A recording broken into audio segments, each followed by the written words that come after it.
నమస్తే, welcome to our channel. నేను మీ పద్మావతి. ఈ రోజు మనతో పాటు ప్రముఖ ఆధ్యాత్మికవేత్త మరియు వాస్తు జ్యోతిష్య పండితులు బ్రహ్మశ్రీ డాక్టర్ నాయకంటి మల్లికార్జున శర్మ గారు ఉన్నారు. ఆయనతో మాట్లాడి మరిన్ని విషయాలు తెలుసుకునే ప్రయత్నం చేద్దాం. మీరు కూడా చూసేసేయండి. నమస్కారం సార్. నమస్కారం సార్, యాక్చువల్ గా ఈ మధ్య కాలంలో గరికిపాటి గారి గురించి చాలా రూమర్స్ అనేవి వస్తున్నాయి. అవి రూమర్సా లేకుంటే వాస్తవాలా అనే దాని గురించి చర్చలు ఇంకా ఎక్కువ అవుతున్నాయి.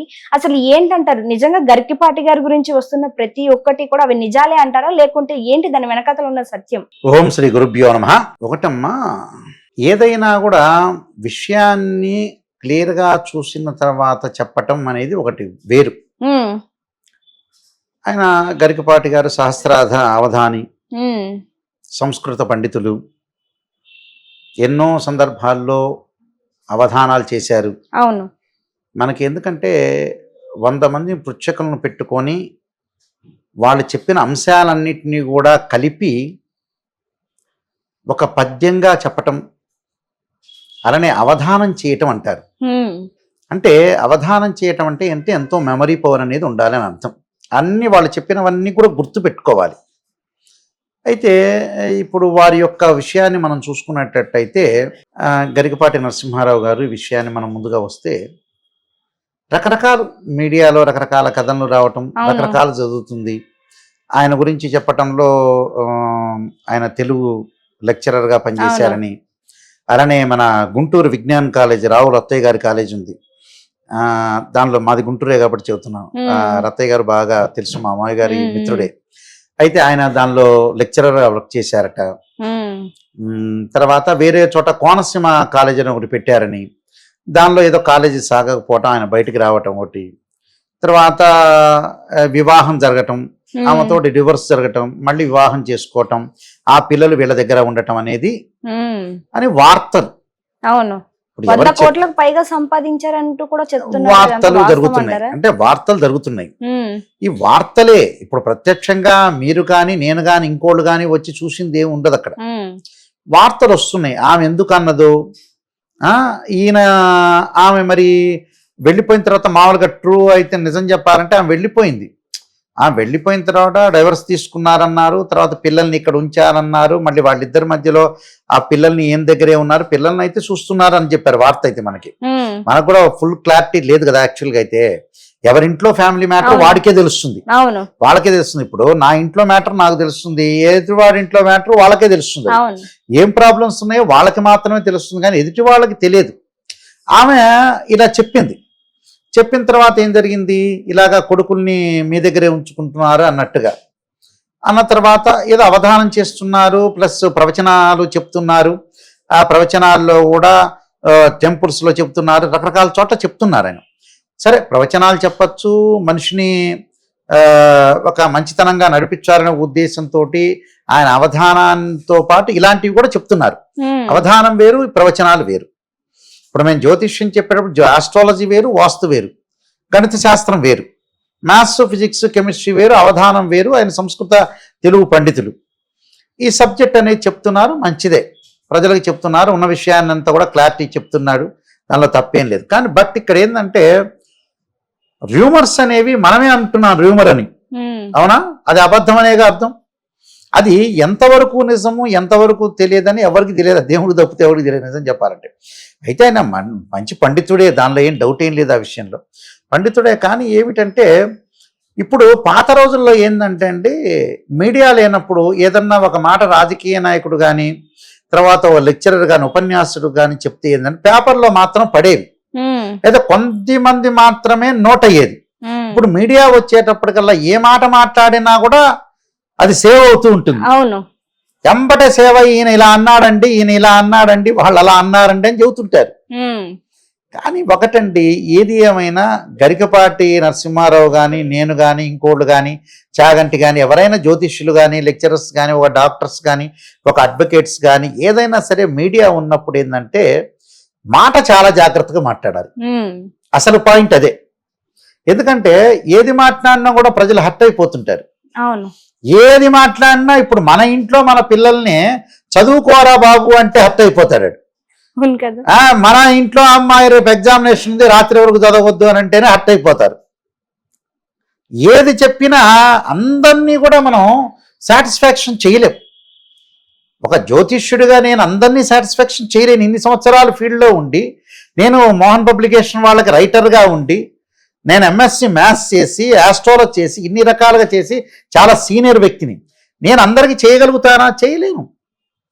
అందరూ కూడా ఒక ఇంటిలో ఒక కుటుంబంలో తండ్రి అందరి పిల్లలకి న్యాయం చేయలేడు. ఎవరొకళ్ళు ఉంటారు. ఒక 4-5 పిల్లలు ఉన్నారనుకోండి, ఒకళ్ళని బాగా చదువు చెప్పిస్తాం, ఇంకోళ్ళని చదువు చెప్పించలేం, ఇంకోళ్ళని చదువు చెప్పిస్తాం. అలా అందరికీ న్యాయం చేయలేం.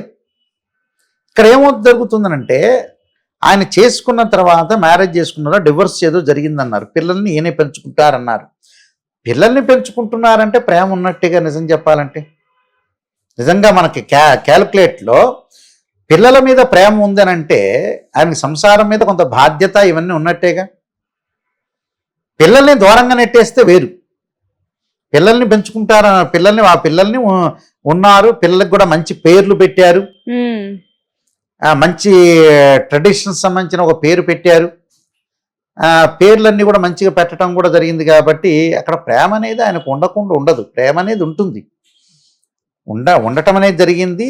ఆయన ప్రవచనాలు కూడా బాగానే చెప్తారు, మంచిగానే చెప్తారు, దానిలో ఏమి డౌట్ ఏం లేదు ఆ విషయంలో. కానీ ఇక్కడ ఏంటంటే, ఈ 100 కిలోమీటర్ల స్పీడ్ కంటే 150 కిలోమీటర్ల స్పీడ్ వెళ్తారు. అంటే ప్రజల్ని గమనిస్తూ వెళ్ళాలి. ప్రజలు ఎలాంటి వాళ్ళు అంటే మామూలుగా ఉండరు. ప్రతి పాయింట్ కూడా అర్థాన్ని తీసి చాలా జాగ్రత్తగా ఆలోచన చేసి వెళ్ళాలి. కొద్దిగా ఆయన వెళ్ళటం అనేది మంచిగా మార్గంలోనే వెళ్తారు. కానీ అందరూ, కొంతమంది సంతృప్తి గల వాళ్ళు ఉంటారు, అసంతృప్తి గల వాళ్ళు ఉంటారు, కొంత పర్సెంటేజ్. అలాంటి వాళ్ళపై ఏం చెబుతున్నారు అనే వాళ్ళు ఉంటారు. ఆయన ఎంత పండితుడైనా, ఏం పండితులైనా కూడా ఇప్పుడు మ్యాథ్స్ లెక్చరర్ చెప్తుంటారు, జూనియర్ లెక్చరర్ చెప్పడం వేరు, సీనియర్ లెక్చరర్ చెప్పడం వేరు. ఆ సీనియర్ లెక్చరర్ ఎంత బాగా చెప్పినా కూడా ఏదో రకంగా బ్లేమ్ చేసేవాళ్ళు కూడా ఉంటారు. పాపులారిటీ వస్తే బ్లేమ్ చేసేవాళ్ళు కూడా చాలా మంది ప్రపంచంలో రెడీగా ఉంటారు. అవును. ఎవరికి తెలుసండి సంపాదన అనేది? ఎవరికి తెలుసు? ఎవడి కష్టం వాడిది. మనం వెళ్ళి చూసామా, చూసినట్టు చెప్తామా? ఎవరికి తెలుసు? ఇప్పుడు ఆయన మీద కూడా ఇన్ని కోట్లు సంపాదించి, అన్ని కోట్లు సంపాదించారు, నిజంగా ఎవరి ఇంటికి వెళ్ళి చూశారా? ఎవడి కష్టం వాడిది. ఇప్పుడు మనం అనుకుంటాం, బయటకు వస్తాం, మంచి ప్యాంట్ షర్ట్ వేస్తాం, మంచి పంచ కట్టుకుంటాం, మంచి అందంగా తీర్చిదిద్దుకొని వెళ్తాం. లోపల బాధలు ఎవడికి తెలుసు? ఎవడికి తెలుసు? ఇప్పుడు శరీరం బ్రహ్మాండంగా అందంగా ఉంటుంది. భక్త తుకారం లక్కినే నాగేశ్వరరావు చెప్పినట్టుగా ఒక సినిమాలో ఒక ఆమె డ్యాన్స్ చేస్తుంటుంది, నేను అందగత్తెని అనుకుంటుంది. నీ అందం అంతా తరిగిపోతుంది, చూసుకోపో 60 ఏళ్ళు రాగానే ముసలితనం కనపడుతుంది అర్థంలో. అలాగా ఎవరికి తెలుసు లోపల బాధలు కష్టాలని కూడా తెలియదు కదా. ఇదంతా ఏంటంటే అండి, ఫ్యామిలీ ప్రాబ్లమ్స్ బయటకు తీసుకురాకూడదండి. అవును. ఎవడి ప్రాబ్లమ్స్ వాడుకుంటే, ఒక సినిమా యాక్టరే కాదు, ఒక ఆస్ట్రాలజరే కాదు, ఒక డాక్టరే కాదు, ఏం జరుగుతుందో వాళ్ళలో పాపం ఏం ప్రాబ్లమ్స్ ఉన్నాయో. చాలా మంది కూడా ఒక రాజకీయ నాయకుడిని అనేటప్పుడు కానీ, ఒక డాక్టర్ని అనేటప్పుడు కానీ, ఒక ఆస్ట్రాలజర్ అనేటప్పుడు కానీ వాళ్ళలో ఏం ప్రాబ్లమ్స్ ఉన్నాయో, ఎవరి తప్పు ఉందో, ఎవరిది ఒప్పు ఉందో ఎవరికి తెలుస్తుంది? అయితే ఇద్దరు తప్పు ఉందో, విసుకుపోయి ఉంటాడేమో. ఒక అమ్మాయి భర్తను వదిలేసిన తర్వాత మనం ఏమనుకుంటాం సహజంగా, ఈ అమ్మాయి చూడండి, ఈ భర్తను ఏం ప్రాబ్లం, వాడు నీచోడో మంచోడో కాదు. ఈ అబ్బాయి కూడా అమ్మాయిని వదిలేసినప్పుడు ఆ అమ్మాయి ఎలాంటిదో తెలియదుగా. నిజంగా అయితే సాధారణంగా జనరల్గా అయితే ఎవరికి తెలియదు అది. ఇవన్నీ కూడా కొంత రూమర్స్ అనేవి ఎక్కువ అవుతుంటాయండి. ఎవరి ప్రాబ్లమ్స్ వాడివే. ఎందుకంటే ఇప్పుడు ఈ మీడియాలో వచ్చింది కాబట్టి ఆ మీడియాలో ఇవన్నీ హైలైట్ చేస్తుంటారు. సామాన్యంగా నేను ఒక వ్యక్తిగత జాతకాన్ని అసలు చెప్పను. నిజం చెప్పాలంటే ఎవరి గురించి కూడా అనాలిసిస్ చెయ్యను. మన ఛానల్ వాళ్ళు చెప్పారు, మొట్టమొదటి అనాలిసిస్ నాదే. ఇంత సీనియర్ నేను ఎవ్వరి గురించి చెప్పలా. పాపం ఆయన ప్రాబ్లమ్స్ ఏమున్నాయో గరికపాటి గారివి, ఆయన ఏమున్నాయో పాపం ఆయనే స్టేట్మెంట్ ఇవ్వాలి ఈ విషయాల్లో. అయితే ఆయనే స్టేట్మెంట్ ఇస్తే గానీ తెలియదు నిజం చెప్పాలంటే. ఎవరు జ్యోతిష్యులు కానీ, ప్రవచనకర్తలు కానీ ఎవరు చెప్పినా కూడా, మాలాంటి వాళ్ళు చెప్పినా పాప ఆయన ప్రాబ్లం ఏముంటుందో, అది నిజమో ఏమిటో ఒట్టిదో ఎవరికి కాదు తెలియదు. సరే, కాలేజీలు పోవటం, కాలేజీలు తీసేయటం ఇవన్నీ కాదు. ఎవరైనా కాలేజీ పెడతారు, లాస్ అవుతుంది, తీసేస్తారు, అది సహజం. అది గుంటూరులో ఎన్నో కాలేజీలు ఉన్నాయి. ఆ కాలేజీలన్నీ కొన్ని ఇబ్బందులు కలిగి తీసేసిన వాళ్ళు చాలా మంది ఉన్నారు. గుంటూరు ఎడ్యుకేషన్ హబ్ మా ముందే మేము చూసాం. గుంటూరులో తీసే వాళ్ళ ప్రాబ్లమ్స్ ఉంటాయి. వ్యక్తిగతంగా కాలేజీలో చేస్తారు, కొన్ని ఇబ్బందులు ఉంటాయి. ఆ కాలేజీ నుంచి ఇంకో కాలేజీలో చదువుతారు, సొంతంగా కాలేజీ పెట్టుకున్నారు అన్నారు. ఇవన్నీ కూడా అనాలిసిస్ చేయకూడదు. వాస్తవంగా అయితే మీడియా కూడా అనాలిసిస్ చేసుకోకుండా ఆయన వ్యక్తిగతంగా ఆయనే స్టేట్మెంట్ ఇచ్చి దీన్ని ఓవర్కమ్ చేస్తే బెటర్. నేను చెప్పేది ఇది ఇందయ్యా, ఇది జరిగిందయ్యా, నేను ఫేమ్ అయ్యాను కాబట్టి మీడియా వాళ్ళందరూ కూడా చెప్తున్నారు, నేను ఇది జరిగింది మా వ్యక్తిగత విషయము. ఎందుకంటే వ్యక్తిగత విషయాలు కూడా బయటకు తీసుకురాకూడదు. నిజం చెప్పాలంటే ఎవరైనా సరే, ఏ యాక్టర్ అయినా సరే, ఒక ముఖ్యమంత్రి స్థాయిలో ఉన్న వ్యక్తి అనుకోవచ్చు, మినిస్టర్ అనుకోవచ్చు, ఒక సినిమా యాక్టర్ అనుకోవచ్చు, పక్కన ఇంటివాడు అనుకోవచ్చు, ఎదుటింటివాడు అనుకోవచ్చు, ఎవరి వ్యక్తిగత విషయాలు వాళ్ళకే ఉంటాయి. వాళ్ళ ప్రాబ్లమ్స్ ఏంటో మనకి తెలియదు కదా. ఆ ప్రాబ్లమ్స్ ని వాళ్ళే మీడియా ముందు రెక్టిఫై చేయాలి, లేకపోతే మీడియా వాళ్ళు దీన్ని ఆపేయాలి చెప్పకుండా. అవును, అది దాన్ని ఫోకస్ చేయకూడదు. ఈ రెండిట్లో ఏదో ఫోకస్ చేయకూడదు. ఫోకస్ చేయకుండా ఆపటం అనేది నేను మీడియాని అడుగుతుంటా. వాస్తవం ఇది మీడియా వాళ్ళకే చెప్తుంటా నేను. ఎందుకంటే పాప ఎవరి వ్యక్తిగత జీవితం, ఎవరి ప్రాబ్లం వాళ్ళది, ఎవరి ఆరోగ్యం వాళ్ళది, ఎవరి ప్రాబ్లం వాడిది. ఆ ప్రాబ్లాన్ని వాళ్ళకి ఏమిటో, నిజమో ఒట్టిదో ఏమిటో, కొంతమంది లేకపోయినా బ్లేమ్ చేస్తుంటారు, పాపులారిటీ అయితే బ్లేమ్ చేస్తుంటారు. ఇలాంటివి కూడా జరుగుతూనే ఉంటాయి, మేము సహజంగా చూస్తూనే ఉంటాం. అది లేకపోయినా బ్లేమ్ చేసేవాళ్ళు ఉన్నా బ్లేమ్ చేస్తారు, అసలు ఉంటే కూడా ప్రాబ్లం చేసేవాళ్ళు ఉన్నారు. నిజమో ఒట్టిదో భగవంతుడికి ఎరకది. అందువల్ల ఏదైనా సరే వ్యక్తిగతంగా వాళ్ళే స్టేట్మెంట్ ఇవ్వాలి, అది కరెక్ట్ అమ్మ. నిజమే సార్, మీరన్నది కూడా వాస్తవమే. ఏ విషయం అనేది గురువు గారు బయటకు వచ్చి ఇది జరిగింది అని చెప్పేంత వరకు ఎవరము ఒక నిర్ణయానికి రావడం. వీళ్ళు ఏం చేస్తారంటే, ఒక వ్యక్తి పాపులారిటీ అయిన వ్యక్తి, ఆయన ఏ ఊరండి, ఆయన 10th క్లాస్ ఎక్కడ చదివారండి, ఆయన ఎగ్జామినేషన్ లో మార్కులు పోయినాయా, ఆయన ఇంటర్మీడియట్ ఏ కాలేజ్ చదివారు, ఈయనకి ఏమైనా ప్రాబ్లం అయిందా, లేదా అన్నదమ్ములు అరుచుకున్నారా, ఆ తర్వాత అక్కా చెల్లెళ్ళు కొట్టుకున్నారా, లేదా భార్యాభర్తలు కొట్టుకున్నారా, కొట్టుకుంటారు కలుసుకుంటారు. దేశంలో కొట్టుకోని వాడేవాడు, కలుసుకొని వాడేవాడు. అవును, ఇప్పుడు గ్రామాల్లో ఉంటాయి, గ్రామాల్లో ఇద్దరు అన్నదమ్ముల మధ్యలో గొడవలు జరుగుతుంటాయి, పార్టీల మధ్యలో గొడవలు జరుగుతాయి, మళ్ళీ వెళ్ళి వాళ్ళిద్దరు ఒకటి అవుతారు, ఈ మధ్యలో వాడు ఫెయిల్ అయిపోతాడు. అలా వాళ్ళ వ్యక్తిగతంగా ఉంటాయి, అన్నదమ్ముల మధ్యలో ఉంటాయి, రకరకాలు ఉంటాయండి. ఇవన్నీ కూడా వ్యక్తిగతంగా వాళ్ళందరూ ఒకటే కావాలనేది మనం ఆలోచన చేయాలి. సర్వే జనా సుఖినో భవంతు అన్నట్టుగా అన్నదమ్ములు కలిసి ఉండాలి, అక్క చెల్లెళ్ళు బాగుండాలి, ప్రజలందరూ కూడా బాగుండాలి, గొడవలు పడకూడదు. వ్యక్తిగతంగా ఉంటే వాళ్ళు ఏదో పంచాయతీ పెట్టుకోవాలి, తీర్మానం చేసుకోవాలి, వాళ్ళు మాట్లాడుకోవాలి, వెళ్ళిపోవాలి, అంతే. ఇవన్నీ వ్యక్తిగత సమస్యలు. ఈ వ్యక్తిగత సమస్యల్ని బాగా లాక్కూడదు. అందులో ఇంకోటి, అది చిన్న సమస్యే, అదేమో ఆయన గురించి ఏదో కాలేజీలో రత్తయ్య గారి కాలేజీలో చేశారు, కాలేజీలో చేయొచ్చు, ఆయన మానేయచ్చు, ఇంకో కాలేజీలో చేసుకుంటాడు, ఆయన ఇష్టమైన కాలేజీలో ఆయన చేసుకుంటాడు.